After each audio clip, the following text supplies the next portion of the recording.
I met him on a Monday morning, the kind of morning where silence still clings to the city like mist. I arrived at the library before opening hours, craving the quiet, the smell of old paper and polished wood. Instead I found him. He was vandalizing the west-facing wall with a spray can in one hand, a cigarette in the other, and music blaring from a speaker tucked into his bag. The mural was chaos. Streaks of red and black. Faces half-formed. A child reaching up to something that wasn't there. It looked like grief. It looked like someone had torn open their chest and spilled it onto brick. I should have called the police. That's what the rules would say. But I stood there instead, coffee in hand, watching this wild stranger make poetry out of paint.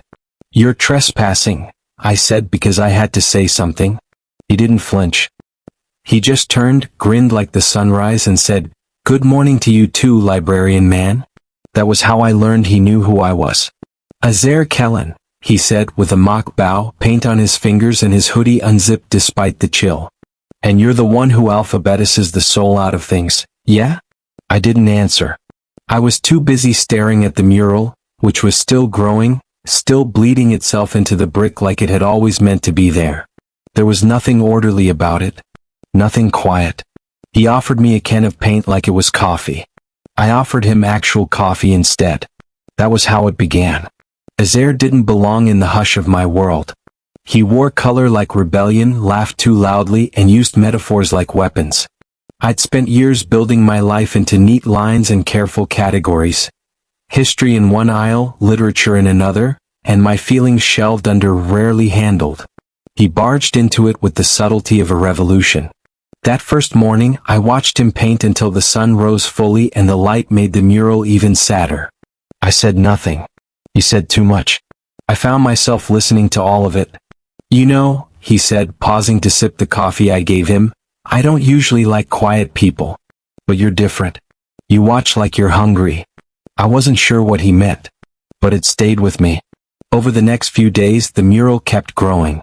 So did the way I lingered before unlocking the library. The way I waited for him to show up. I told myself it was curiosity. I told myself I was documenting him like I would a rare book. Dangerous, misplaced, but too precious to discard. I didn't know not then that I had already let him draw on more than the walls. He was scribbling over the edges of my life. And I hadn't even picked up a pen. He said I moved like I was afraid of being seen. I think he meant it as a compliment, but it landed somewhere between a wound and a revelation. That morning I took the long way to work. I do that sometimes. Walk past the river, the abandoned train yard, the forgotten corners of the city where things crumble in peace. It helps me breathe. Helps me not feel so tightly wound. I wasn't expecting to see myself. The wall was a faded red, the kind that used to be a shop or a life. Now it was just decay. And there, stretched across its rough surface, was me. Not exactly, not photographically. But undeniably me. My hunched shoulders. My quiet hands. The slight tilt of my head, the one I didn't even realize I did until I saw it echoed in paint. There was a book clutched in the figure's hand. The sky behind him looked like it was bleeding. I stood there for a long time. I think I forgot how to move. When Azer showed up behind me, I didn't hear him. He's always like that, loud when you expect silence, silent when you need sound. "You weren't supposed to see it yet," he said, sheepish for once. "You painted me. You inspired me," he corrected. "You live like you're hiding. I just dragged you into the light." I should have been furious. Part of me was. He had no right. He didn't ask. He took something from me, something private, something unseen, and displayed it like street art. Which, I suppose, is what it had become.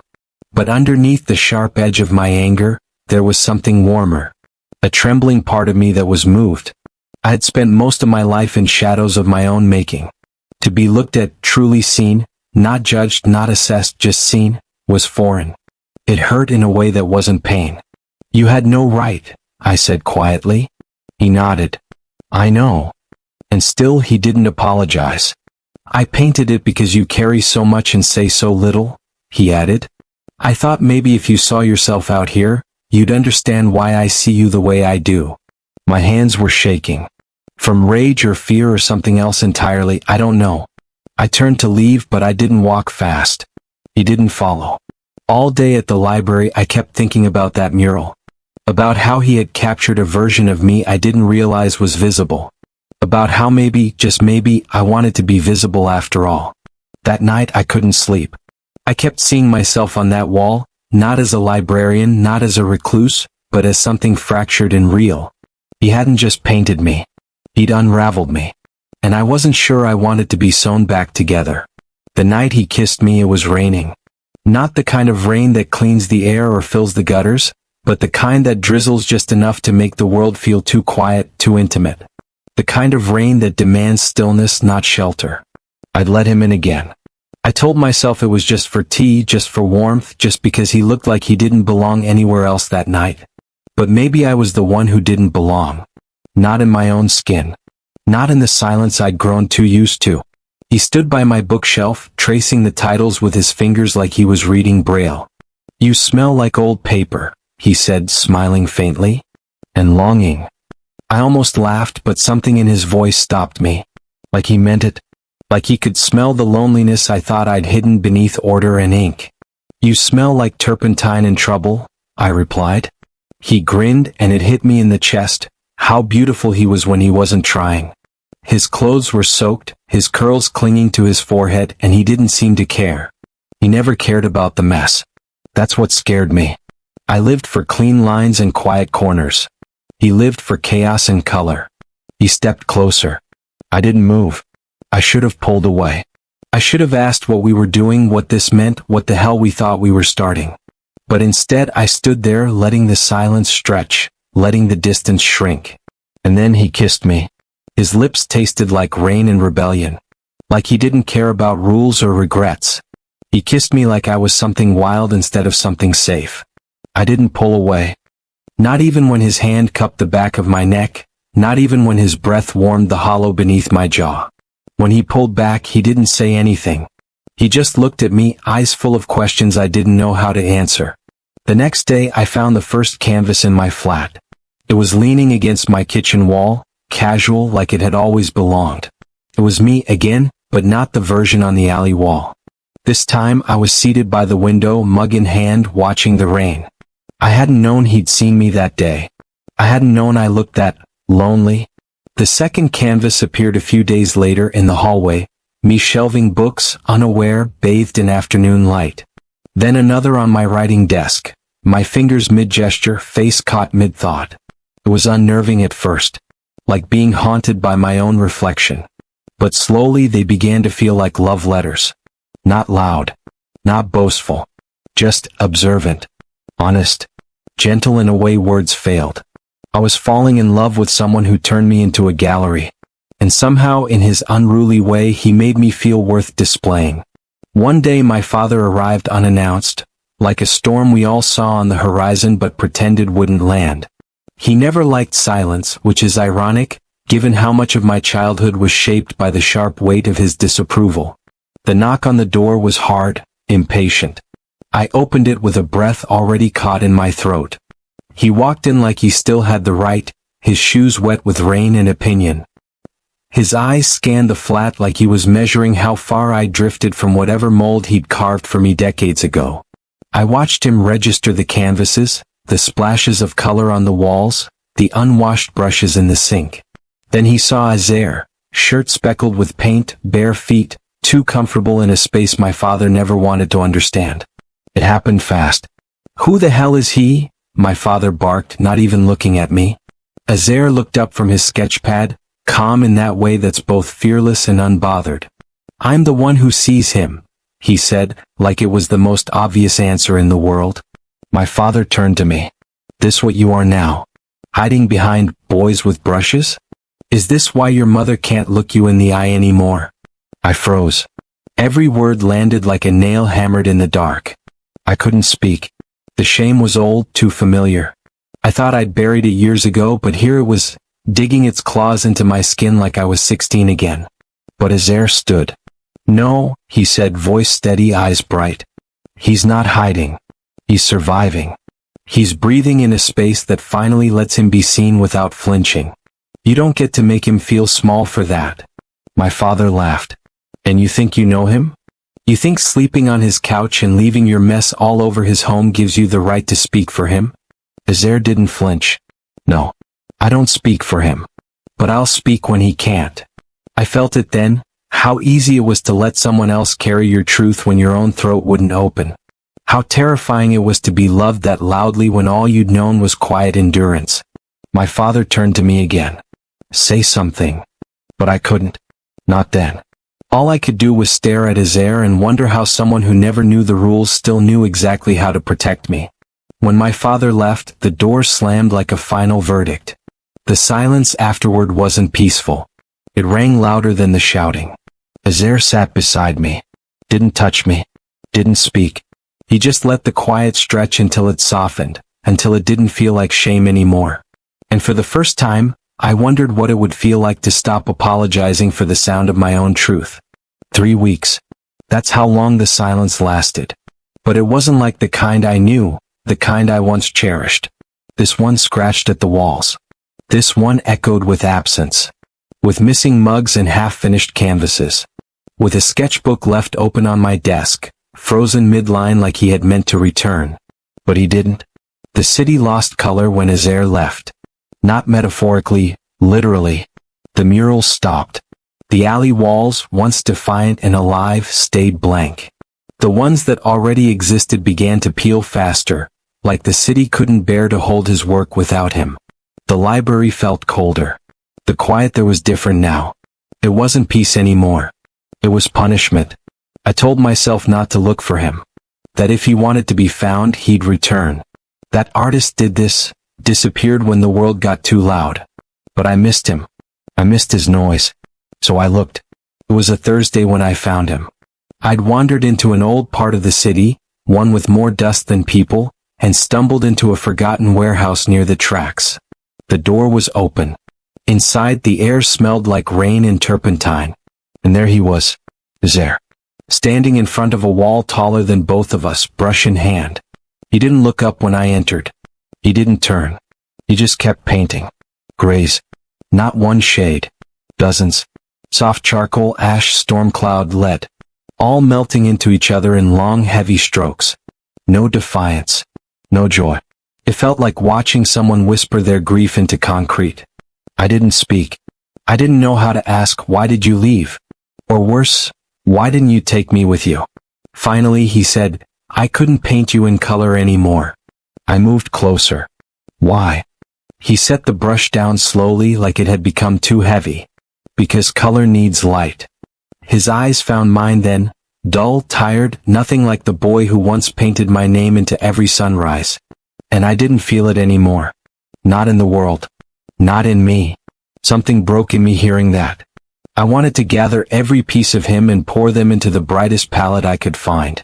I wanted to show him what he'd shown me, that even the quietest lives deserve to be seen. I felt you, I said softly. Everywhere. His jaw tensed. Then why didn't you come sooner? I was afraid you wouldn't want me to. He laughed, but it was bitter.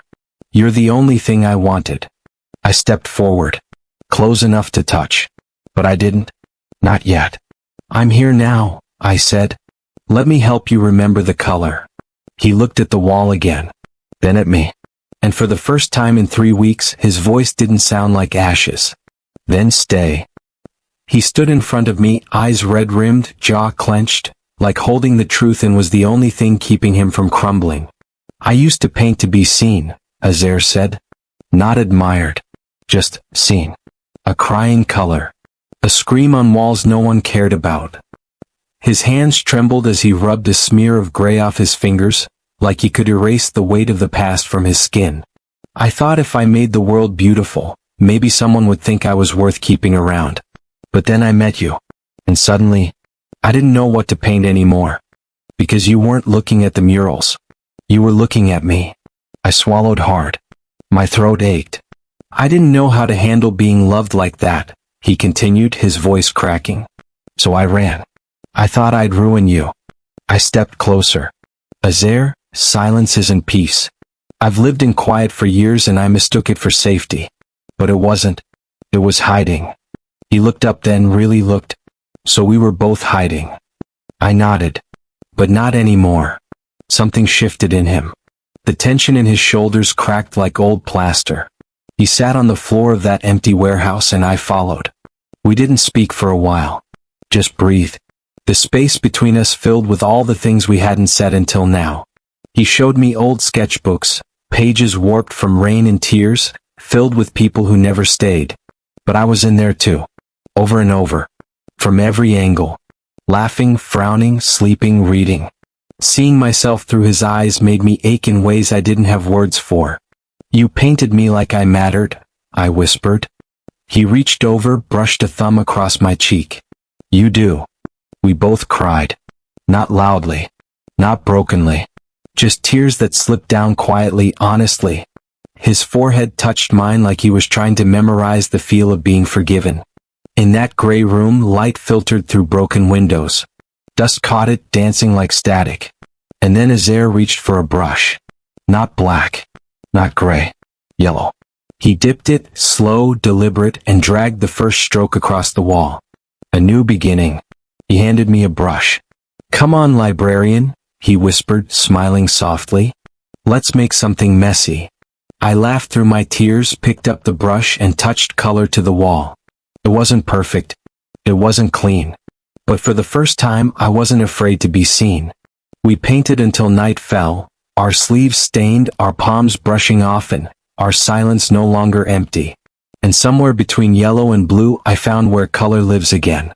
It lived in him. It lived in me. It lived in us. One day the library caught fire. I remember the sirens first. Then the smoke. Then the helpless way the flames swallowed the library like it had always been meant to burn. I stood on the curb in my pajamas, the cold biting into my skin as fire turned books into ash, memory into embers. My sanctuary, my quiet, gone. Shelves I'd lovingly dusted, corners where I'd hidden with poetry, the old desk with the sticky drawer, all of it disappeared in orange and black. I didn't cry at first. I think I was too hollow. Azair arrived breathless, paint still on his hands, like he'd run straight from a canvas. He didn't ask if I was okay. He just held me. And then, just as I turned to bury my face in his shoulder, I saw it. The mural. Still there. Still whole. Somehow untouched by flame or fury, preserved like it had been spared by something greater than chance. It was us, painted side by side. Me with a book in hand, head tilted toward him. Him laughing, wild and alive. The colors were brighter than I remembered. I stepped closer. The fire hadn't so much as singed it. Azair joined me, breath visible in the cold air. I painted it the night you let me stay, he said softly. You didn't know. I wanted something of you to live here. I swallowed the lump in my throat. It's all that's left. No, he said, wrapping an arm around my waist. You're left. We're left. It took a long time to rebuild, longer to let go of what was lost. The library had been my past, my pattern, my silence. But it wasn't my future. We opened a small bookshop 2 years later. Nothing grand. Just a sunlit room filled with worn titles and mismatched chairs. Azair teaches art in the back, his voice always rising above the gentle murmur of turning pages. I shelve books, talk to kids who hate reading until they find the one story that changes them. Every morning there's paint under his nails. Every evening there's ink on mine. And every night he still paints me, on napkins, on scrap paper, on the inside covers of old novels. And every night I still read to him, poems, essays, the backs of cereal boxes if we're too tired for more. He says it's not about the words. It's about hearing my voice. The mural on the old library wall was preserved by the city. People visit it now. They call it the story that survived. But I know what it really is. It's a promise. That sometimes love doesn't shout or scream. Sometimes it paints. Sometimes it listens. And sometimes, miraculously, it survives fire. There are stories I've shelved 1,000 times. Titles I could recite with my eyes closed. But none of them, not one, ever prepared me for the story Azair and I wrote without even meaning to. It didn't begin with fireworks. It began with paint on brick and a cup of coffee I shouldn't have offered. Now, years later, I keep an index of our life together. Not on paper but in moments. The first time he fell asleep in my bed, arms flung wide like he was claiming a space he didn't think he deserved. The first time I cried in front of him, when an old patron of the library passed away, and he held me like silence could be a language too. The first fight, loud and stupid, over whether books or paintings had more impact. We didn't speak for 3 days. He painted a peace offering on the bathroom mirror. I left a poem in his sketchbook. The first time he said, "I love you." He said it with paint smudged across his cheek, halfway through hanging one of his pieces in the bookshop, like it had just slipped out of him. The first time I said it back, I whispered it into the crook of his neck, during a thunderstorm as we sat on the floor surrounded by damp books and candlelight. Some entries in my mental index are small, like the way he sings off-key in the mornings, the way he leaves half-drunk cups of tea on every flat surface, the way he never forgets to kiss me before he leaves the shop, even if he's only stepping outside to answer a call. Some entries are harder. The day we visited his estranged sister and she wouldn't even open the door. The week he didn't paint at all. The night he asked me if I thought we were doing it wrong, if love was meant to feel easier than this. I told him the truth. No, it's not always easy, but it's ours. And that makes it enough.